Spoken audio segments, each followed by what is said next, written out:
The Secret Garden by Frances Hodgson Burnett. Read aloud by Samantha Dunn. Chapter 3. Across the Moor. She slept a long time, and when she awakened, Mrs. Medlock had brought a lunch basket at one of the stations, and they had some chicken and cold beef and bread and butter and some hot tea. The rain seemed to be streaming down more heavily than ever, and everyone in the station wore wet and glistening waterproofs. The guard lighted the lamps in the carriage, and Mrs. Medlock cheered up very much over her tea and chicken and beef. She ate a great deal, and afterwards fell asleep herself. And Mary sat and stared at her, and watched her fine bonnet slip on one side until she herself fell asleep once more in the corner of the carriage, lulled by the splashing of the rain against the windows. It was quite dark when she awakened again. The train had stopped at a station, and Mrs. Medlock was shaking her.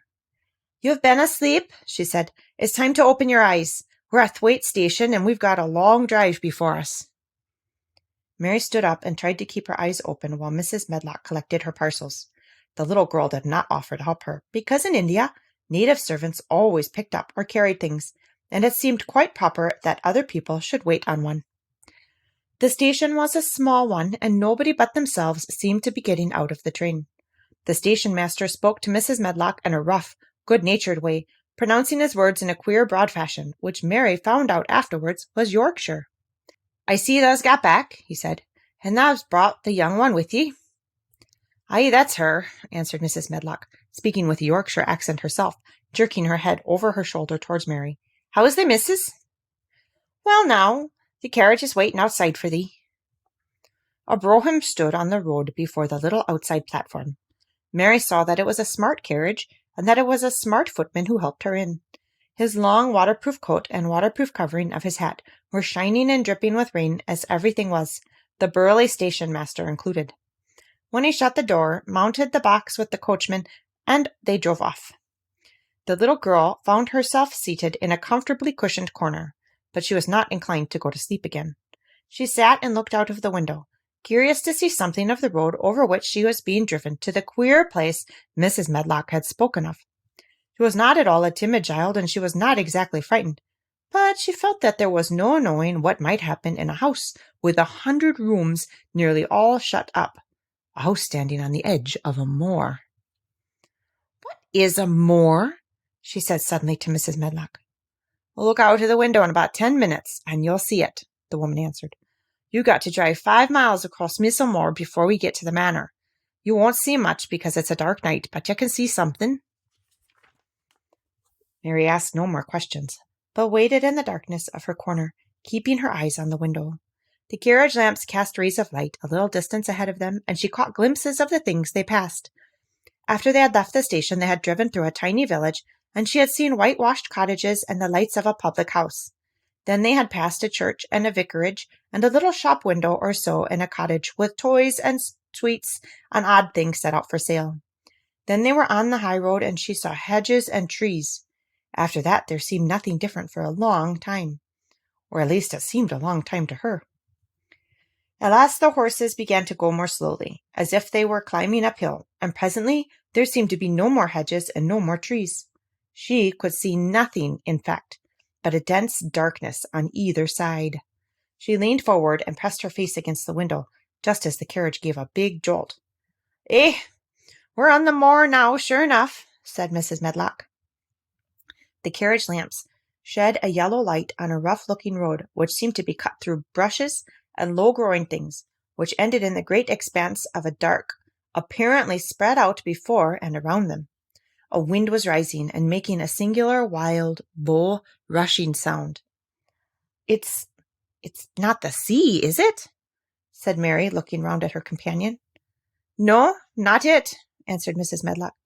"Nor it isn't fields nor mountains. It's just miles and miles and miles of wild land that nothing grows on but heather and gorse and broom, and nothing lives on but wild ponies and sheep." "I feel as if it might be the sea, if there were water on it," said Mary.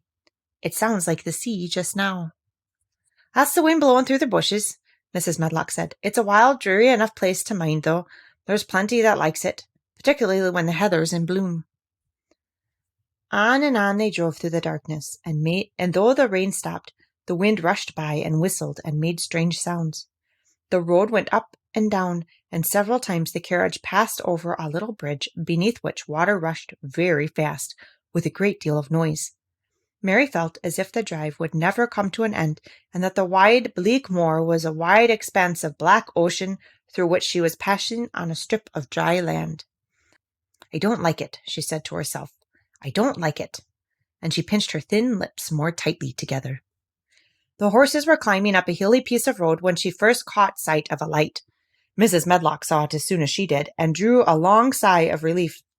I am glad to see that bit of light twinkling," she exclaimed. "It's a light in the lodge window. We shall get a good cup of tea after a bit, in all events."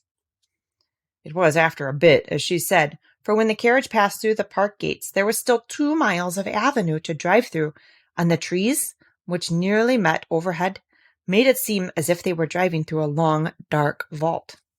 They drove out of the vault into a clear space and stopped before an immensely long but low-built house, which seemed to ramble around a stone court. At first Mary thought that there were no lights at all in the windows, but as she got out of the carriage she saw that one room in a corner upstairs showed a dull glow. The entrance door was a huge one made of massive, curiously shaped panels of oak, studded with big iron nails and bound with great iron bars. It opened into an enormous hall, which was so dimly lighted that the faces of the portraits on the walls and the figures in the suits of armor made Mary feel that she did not want to look at them. As she stood on the stone floor, she looked a very small, odd little black figure, and she felt as small and lost and odd as she looked. A neat, thin old man stood near the manservant, who opened the door for them. "You are to take her to her room," he said in a husky voice. "He doesn't want to see her. He's going to London in the morning." "Oh, very well, Mr. Pritchard," Mrs. Medlock answered. "So long as I know what's expected of me, I can manage." "What's expected of you, Mrs. Medlock," Mr. Pitcher said, "is that you will make sure he's not disturbed, and that he doesn't see what he doesn't want to see." And then Mary Lennox was led up a broad staircase, and down a long corridor, and up a short flight of steps, and through another corridor and another, until a door opened in a wall, and she found herself in a room with a fire in it and supper on the table.